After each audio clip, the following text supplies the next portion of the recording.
Hello and welcome to the Captain Stevens channel. My name is Colin McGregor Stevens, and today we're looking at a rare sniper rifle. It is a number 3 Mark I Star T A, A standing for the Alta scope that is fitted on this rifle. The rifle was built as a pattern 1914 rifle by Winchester in the United States, one of 3 manufacturers of the P14 rifles for the British.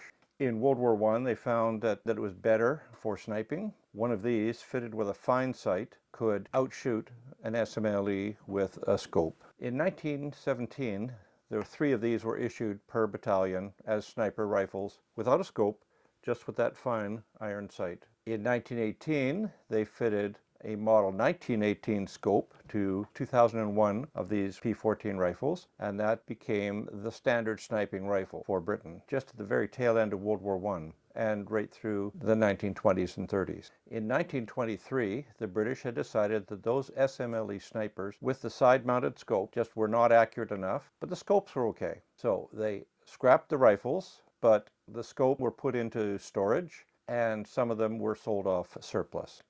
In 1926, they also changed the nomenclature. This P14 rifle now became the number 3 rifle. A few more of the snipers with the model 1918 scopes were made for the Irish Army in the 1930s.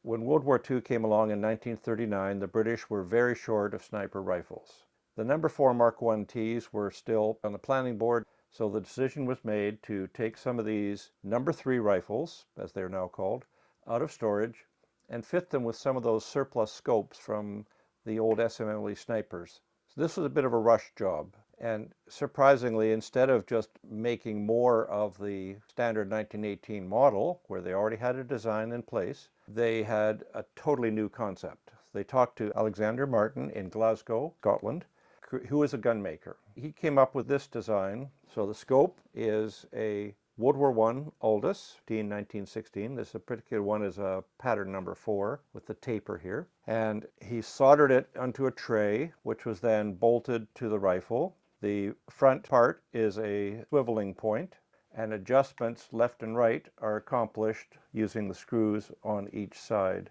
Details of that are explained in one of the reference books that I'll mention.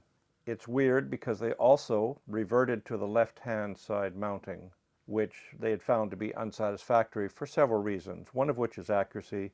Your scope is not perfectly aligned with the barrel. And also, it's hard for the shooter to get a good view. I've test fired this rifle, and I found it very awkward, and I ended up using my left eye instead of my right eye, and I'm right-handed. The first contract, 1940, July 1st, for 400 of these rifles. And those were produced. And on the 26th of April, 1941, there was another order. Only 21 produced under that order, so we have a total of 421 of this particular model. These are very rare today. This particular example is in excellent original complete condition, except for the leather scope cap. The cost of conversion of one of these rifles, adding the scope, which was already in storage, was £3, 12 shillings and 6 pence. All of the rifles that they selected for sniper conversion, both during World War I and into the beginning of World War II, of these number 3 rifles, P14, now renamed number 3, were Winchester-made rifles. The design was officially approved on the 1st of December, 1941. However, they were obviously in use before that, because back in April 1941, they had approved a wooden cheek rest that could be added. It was basically an option. This one was never fitted with a cheek rest, but that cheek rest then became standard on the number 4 Mark I T, which followed shortly. So we're looking at 1941 April cheek rest, 1941 official approval of this model, and the number 4 Mark I Ts, the first ones of those were on issue in late December 1941 to the British Army Commandos.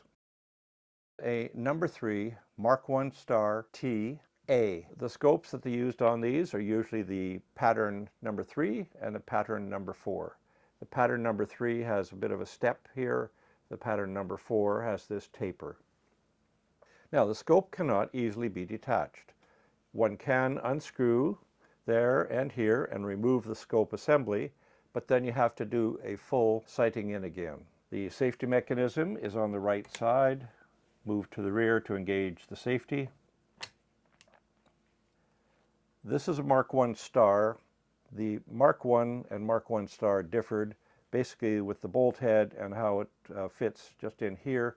It was just a minor modification, but it did rate having a star added. So we have a star marking here on the side of the body and on top of the bolt handle. So this was a Mark I star. Also, when we look at the markings on the rifle, we have the brass butt disc, which was originally intended for regimental markings, which regiment had it, which rack number it was, but that system fell out of favor, so usually these butt discs are blank. We have stamped into the wood here a broad arrow at the top, signifying British issue. We have a circle with a 1W. The 1 is for Mark I, W for Winchester, the maker of the rifle. We have a star just up here at 1 o'clock compared to the circle. That signifies this particular rifle was a Mark I star. Down at the bottom, PATT 14 for Pattern 1914. These rifles used the Pattern 1913 bayonet. The blade is the same as the one for the SMLE, and the grips are basically the same, except here, this is taller because the barrel is further away from the bayonet lug, and it pops on in the same manner. But you'll notice that there are two grooves cut into the wood. This was to let the soldiers know that they're actually holding a bayonet for a Pattern 1914 or No. 3 rifle, and also for the Model 1917 rifle for the Americans. The same feature was carried over. Now, the bayonet is marked 1913. Sounds odd, except that it's for, originally it was for the Pattern 1913 rifle, which was being developed just before World War I, but when the war started, it was too late to change major rifles and calibers. So they kept the bayonet design, the rifle design, they changed the caliber to the standard .303, standard British cartridge at the time, and that became the Pattern 1914 rifle. So Pattern 1913 bayonet, Pattern 1914 rifle. Some of the other markings that we find on the rifle, we have the serial number here, and it's W209977, and the W is for Winchester. On the earlier sniper rifles, converted in 1918, the mount covered that, so the serial number was relocated to the side housing of the rear sight. That was not done on this model. On the scope, we have this, which slides in a helical groove. This is for focus. And the reticle on these is a pointed post and crosshair. The same design was kept for the No. 32 scopes. The range dial is on top, so you slacken this screw here. On this particular rifle, this is a bit loose. Loosen that locking screw. Then you can rotate the dial, and there's a calibration mark.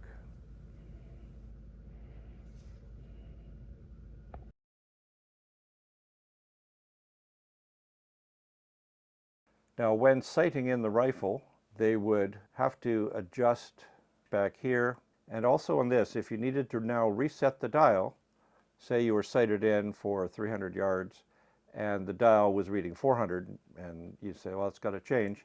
There are 3 tiny grub screws in this brass dial which can be slacked off, the dial adjusted, and then the grub screws tightened up. And that procedure is explained in one of the manuals and the books. With the Winchester woodwork, another thing to look for is the W stamped into the end of the woodwork here. The front sight's all standard. We have a stacking swivel as well. The sling is a leather sling. It's American made. This one is dated 1918, which is the most common date we see on the British World War II sniper rifles. It's a model 1907 sling. It is adjustable for a sniper. We do have British broad arrow on the left side. The serial number is repeated on the side of this scope mount. And again, in this case, without the W, 209977. Now, this same rifle is profiled on milsurps.com under the Lee Enfield Knowledge Library. So now we'll talk about the modifications to the rifle. But as you can see here, that rear housing has been removed and the scope adjustments are here. But we also have a fixed battle sight for 300 yards. Very, very simple, which is kind of interesting because they went from a very advanced rear sight to the most basic. The scope is fitted at the front and there's a screw here to screw the actual scope mount to that base. This acts as a pivot anchor point, and at the rear we have another screw which locks down the left and right side movement of the rear of the scope. The locking screws for that are here, a large one and a small one. You'll notice too the volley sights have been removed. The front one here, then the rear one. This one obviously could not function because it would hit the scope, but that was probably an earlier modification to the rifle. Now the scope seems to be a pattern number 4 Aldous. The scope is about 2.5 power, made by Aldous Brothers. The markings are on the front of it in this case. And I'm going to bring over another scope, also made by Aldous Brothers, but this particular one has a step at the rear, which suggests that it's probably a pattern number 3. This one is a taper, suggesting that it's a pattern number 4 for the Aldous. They had 4 basic models, but they're hard to tell apart. So you can see this one has a different mounting system. This was for mounting on a Lee Enfield. And it also has the old sniper rifle serial number on it. And that rifle would have been scrapped in 1923. This particular scope remained unaltered. Notice this one has the leather scope caps, which this rifle does not have. And the cap does not fit on the front because of this protective shield here, which sticks out about a 1/2 inch from the front of the lens, and it also has a little bit of a lip on it to help protect the lens. So one of the puzzles is, why did they invent a whole new scope mounting system instead of just producing more of the standard method of mounting those on a pattern 1914, now number 3 rifle? This was actually done by BSA in the 1930s for Ireland, where 79 of those rifles were produced. It's a puzzle why they didn't continue that in 1939. We'll talk about references now. So the best one is by Ian Skennerton, the US Enfield. Covers the pattern 1914, later known as the number 3 rifle, and the model 1917 and all the variations, including the snipers. By the same author, who's our world expert on the Lee Enfields, we have the British Sniper. The US Enfield book was in 1983 and the British Sniper in 1984. Both are excellent books, well worth having for a serious collector. A newer book, which uses basically the same starting title as this one, the British Sniper, has excellent photographs. The wartime information they had available was this, a little pamphlet, Notes on the Training of Snipers, military training pamphlet number 44, 1940. And this particular one was my father's in World War II as an officer in the Canadian Army. And it talks about the scope-equipped number 3 rifles, or pattern 14, and they call them in here. It's a very small pamphlet. That's it for sniper training, 31 pages.